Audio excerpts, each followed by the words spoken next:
Hello there. So today let's talk about Congo. Let's discuss Congo because, as you know, the region of North Kivu and South Kivu in Congo has never seen peace since 1997 because of both Uganda and Rwanda going to that country to create instability. Now, Rwanda keeps using FDLR, which according to them are these Hutu former soldiers of the previous government that escaped to Congo.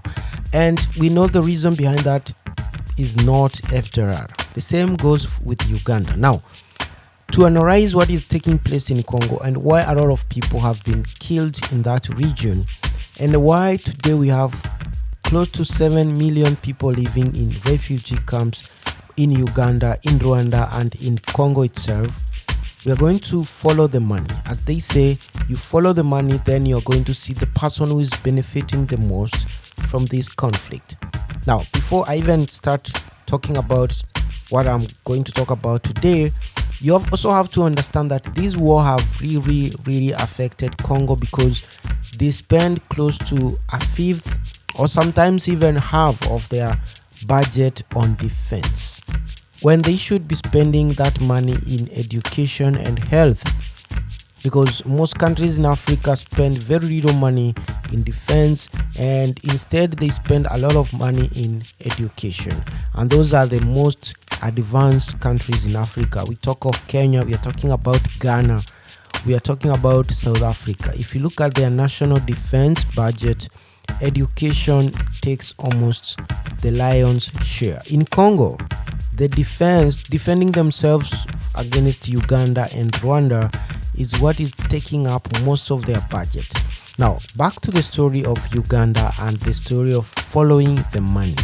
Now, as you know, Uganda has been stealing Congolese minerals in the same degree or the same equal measure as Rwanda. They've been competing to steal the minerals in Congo. They've been competing to create instability, and they've been competing to lie and do all manner of things there.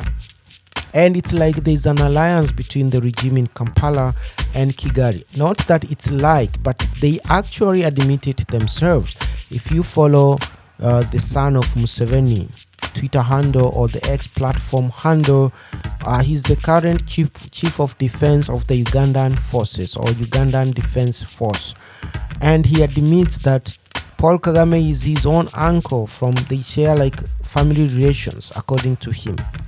Now, back to the story of Congo. Now, what I want to show you is a story that was published by the Ugandan Treasury. And before I go back to that, first of all, you have to understand that at the beginning of the year 2022, according to the Ugandan Central Bank, the revenue from gold in Uganda had fallen 80% year on year. What it meant from the report was that the previous year, the earnings from gold was down to $1 billion from the previous year, which was 2.4. So it went to 1 billion.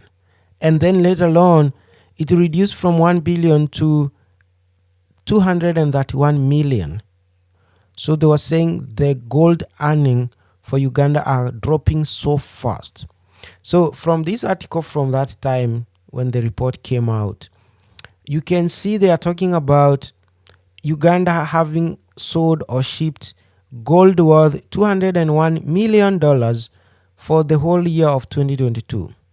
And it was down from $1 billion from the 2021. And if you go there to their website, the Ugandan Treasury, they were saying, if you go to one of these articles, they are talking about having sold about $2.4 billion of gold in the 2020 and so on and so on. And the same article, or rather the same website, actually agrees that, for example, here they are saying, I'm going to zoom it for you. So here they are saying that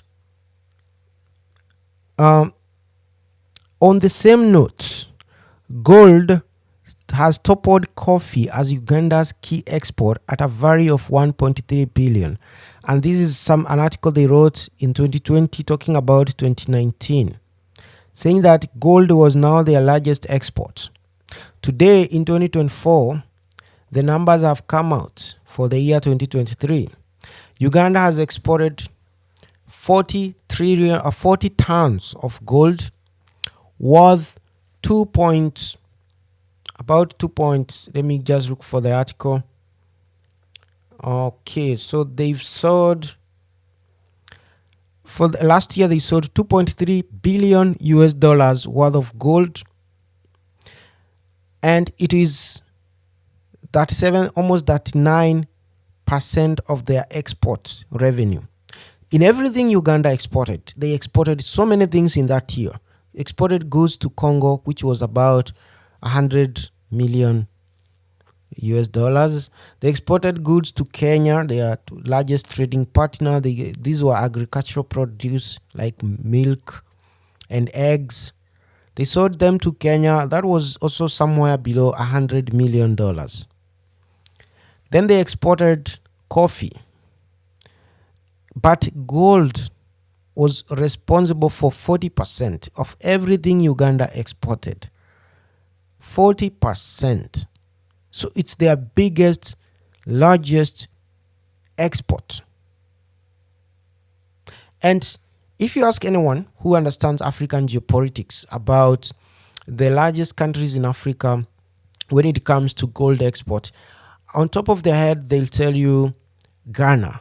Yes, because in 2023, Ghana exported 109 tons of gold. Then followed by South Africa, and some will also mention Tanzania. And then we'll have Congo somewhere. But funny enough is that after South Africa for the year 2022, Uganda was the third largest gold exporter, because Ghana exported around 104 to 109 tons of gold in the year 2023, followed by South Africa. I don't know the exact figure, but it's there, closer to 100. And then followed by Uganda with 40 tons of gold. Then Tanzania took the fourth position. Tanzania was toppled from the third largest gold producer in Africa by Uganda. And it is surprising because Uganda has no minerals, or rather mines, that produce gold. If you look at the mines that they have, their mines were able only to produce 2.1 tons of gold. So the rest is gold coming from Congo itself. So for example, in 2021, when they were not in Congo, their mines produced 2.9 tons. The mines in Uganda are able to produce around 3 tons of gold, only 3. This country now is exporting 37, almost 39 tons of gold. So if they are producing 3, that is 6 tons of gold is coming from Congo. It's just crazy. When you read it, when you look at the figures, it is just crazy. It doesn't even make sense. I mean, you even ask yourself, why hasn't the world seen this? Because this is the largest heist of the century, where a country is managing to produce 2.9 to 3 tons of gold in 1 year. But when they start sending troops that they call M23 to the neighboring country, immediately they are exporting 36, 37, 39 tons of gold. It's crazy. 1 year they were exporting $200 million worth of gold. Another year they are now exporting 2.3 billion gold. And they are saying here on the Ugandan website, or rather central bank, the report was Uganda gold export has jumped more than 10-fold in the year 2023, according to the central bank. So in 1 year they were exporting $200 million. In another year, almost $2.4 billion. It's more than 10-fold. It's close to 12-fold. 12. Definitely it makes sense, because they were just able to extract 2.9 to 3 tons, and now they're extracting 36. So 36 is about 12th fold of 3 tons. It's somewhere there. Yes. So now you understand. About more than 30 tons of gold is coming from Congo. And that's how Uganda is. And it's not the first time. They've been doing it. Now, this article here from 2022 said that after almost 10 years of going to court, the International Court of Justice agreed that Uganda has to pay reparation for its troops' occupation of Congo in the 90s. This is 1997 up to 2002. And when they were in this town or this city called Kisangani, they stole diamond, a lot of it. They stole gold, most of it. They also stole hundreds of trees, hardwood trees. These are trees that are older than 500 years. We are talking about hardwood, mahogany, and stuff like that. They were exporting it to Uganda. Today, the same thing continues. And Uganda has already has paid 65 million as the first installment for the 323 million. Now, initially, it was $4 billion, but Uganda complained and said they don't have such kind of money. So they were told to pay 10%, which was 325, and they're paying it as installment. But at the same time, Uganda is stealing again, doing the same thing. But now this time round, they are not sending their troops directly, but they are giving their troops a different type of name and a different type of uniform, sending them to Congo, pretending that these are called M23. And they are working with Rwanda to do this. Now, something else you need to note, last year, or the beginning of last year before M23 was sent in, the year before, in 2022 something happened. Now you have to listen to this. These are not things that happen out of nowhere. 2022 was the year that Uganda discovered their gold export had gone down by almost 80%, as you can see from this.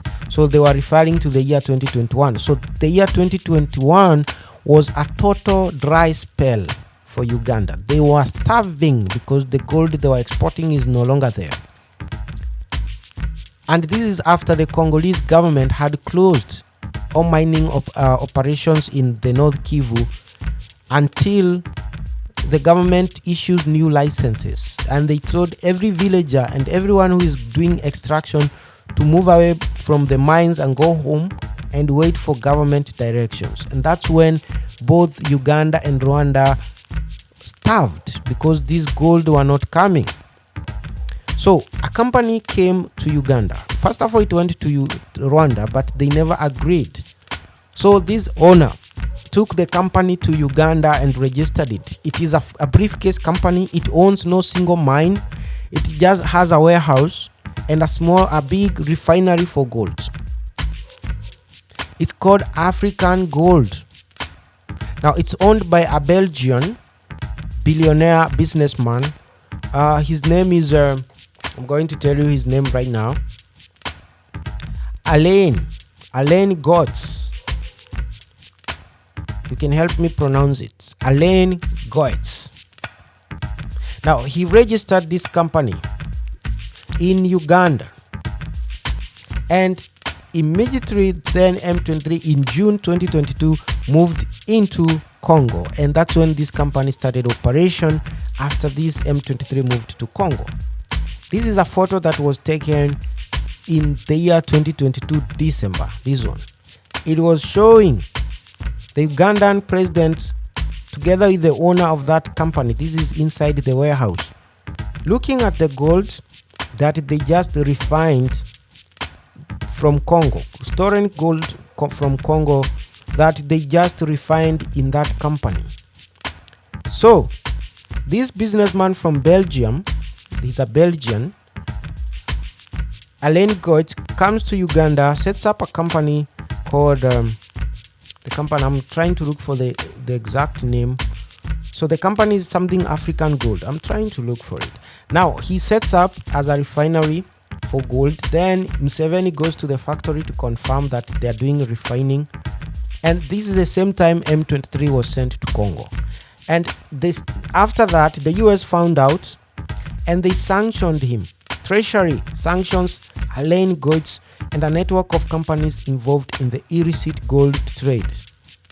So, Alain was sanctioned by the US Department of Treasury, basically by the US government, because of his gold refinery. It's called the African Gold Refinery. He didn't even come up with a funny name. It's just African Refinery, whatever that means. African. It's a refinery for gold in Africa. What else do you want? It's an African refinery for gold stolen from Africa. So he called it the African Gold Refinery. It's in Uganda. And he also has other companies that now go to Congo, steal gold together with Ugandan soldiers, Ugandan generals, the Museveni family. Museveni's brother is involved. His name is Salim Sare, something like that. They are involved. It's a family business in conjunction or in partnership with this white man. And then they start getting millions of dollars from the gold from the Democratic Republic of Congo. I'm reading from the website on the US government website. This is the US. You go there, you see it's American. This is a US website, the government of the United States. Now, the illicit movement of gold provides revenue to armed groups that threaten the peace. In other words, they sanctioned him because he's now forcing conflict in Congo because of his greed. And he's also being helped by both Uganda. More than 90% of Congo DRC gold is smuggled to regional states, that is Uganda and Rwanda, where it is then often refined and exported to international markets. So they are stealing gold, sending it to Uganda to refine it and exporting it, and it's earning Uganda a lot of money. Huge amount of money. It is basically responsible for close to half of Ugandan exports. 40% is very close to 50%. So it's not, but in the Ugandan sense, it's almost there. 40% is a lot of, a big share of exports. It has toppled everything Uganda has been exporting since independence. It's huge. Now you can imagine what would happen if Congo got serious, built a big army, sent the army to those borders, stopped the flow of gold to Uganda, stopped the flow of coltan to Rwanda. These countries would starve. They would go to war with Congo because Congo is taking away the plate. You know what I'm talking about when someone is eating on a table and you take away their plate. I mean, you understand. That's what we are talking about here. Congo people have to die because these countries are feeding from Congolese minerals. If Congo tries to secure their minerals, Congo is a bad country. Congo is an enemy country. The government of Congo is a bad regime. The president of Congo is a monster. He's a bad regime. He's a genocide supporter. He's stopping us from stealing from Congo. That's what they keep saying. And now I want to end this video, but I want to show you a certain map. Now, this is a very recent map created by France 24 TV team. It's actually very recent, and I like some of these people who make this map because they make my work easier to explain it to you, and you need to listen to this. So the brown part, I'm going to zoom, is when the M23 started early in 2022. So here they moved the people from here. This is now here up here. This down here is Kiroche. Here is Bambo. Here is Kanyabayonga up here. Actually, it's written Kanyabayonga. Here on the corner, this is Mweso. Down here, this is Mushaki. All the way. So the goal was to move people, and people moved south to the refugee camps in Sake and near Goma. So they moved away these people. Then they went to Uganda and Rwanda, brought some other people who are willing to start stealing the minerals on behalf of these people. So these are mostly Rwandans and Ugandan, mostly the Tutsi people and a bit of the Hutu are there to steal the minerals, to work in the mines, because they moved away all the Congolese people. Now, the dark brown part, or rather the light dark, not the dark one, but the light one, was earlier this year. when they came around Mount Nyiragongo to keep now pushing the government soldiers south. This is when they were attacking the refugee camps by sharing them using rockets. This is when they were trying to shoot down the drones. This is when they fought and pretended to go to Shasha. Shasha is this side, south. And then the very light one. Now, the light one, I don't know whether you can see it, but it's near the Ugandan border. This is now where M23 is as of now, 2024. And it's even said July 2024, the whole M23 is here. They are not here anymore. They are not doing any operation inside here. They are now near the Ugandan border. They've completely secured this territory. This is the district called this Ruchuru. Ruchuru is a district. So this is the district of Ruchuru, which is in North Kivu. They've secured it. They've made it their territory. They've appointed police officers. I remember making a video on that. They have people in every village in Ruchuru to basically spy and alert them if the Congolese government comes, and if the other communities that are not friendly to them come. Basically, this is now part of Uganda and Rwanda. The Ruchuru district is no longer Congolese. They are collecting taxes. They are offering services, medical services. They are also doing roads. I've seen them repair some roads. It's a territory of Uganda and Rwanda in technicalities, in actual sense. Then they have this border town called Bunagana. They are collecting a lot of taxes for vehicles going to Goma. These are vehicles coming from Uganda taking produce to Goma, others coming from Kenya and the port of Mombasa. All those trucks are paying taxes at the border post of Bunagana to these Ugandan and Rwandan called M23. And this is also the territory they have warehouses where all the gold and all the coltan stolen from Congo is coming to be consolidated. After consolidating, they are now sending gold to Uganda and coltan to Rwanda. Why? Because in Rwanda, that's where you have one of the largest coltan refinery in the whole of Africa or in the world. And in Uganda, thanks to Alain Gods, that's where you find the largest gold refinery in the whole of Africa. It even rivals what Ghana has. They are refining gold. The gold that is coming out of this territory is actually very refined. It's almost, from what I've heard, 90% gold, pure gold. This is gold that is being sent to the rich Saudis and the Arabs. They love gold so much. So this is, you can see this gold is shiny. It's very pure. Very pure. And from Ugandan newspaper called The Monitor, they've even said it. This is April this year. They said gold reclaims spot as Uganda's largest export. Once again, so this is because previously it had fallen off the charts. Uganda was not even selling any gold, but thanks to what Uganda is doing in Congo through M23, and thanks to what now Rwanda is doing to Congo through the same group, they are now regaining their top spot in gold and coltan export. So it's just crazy. I keep saying these things. Some people listen to them, others don't take them seriously. But bottom line is, Congo needs to step up and get serious. Secure your borders if you want, or then stay the way you are. But it's a shame, really.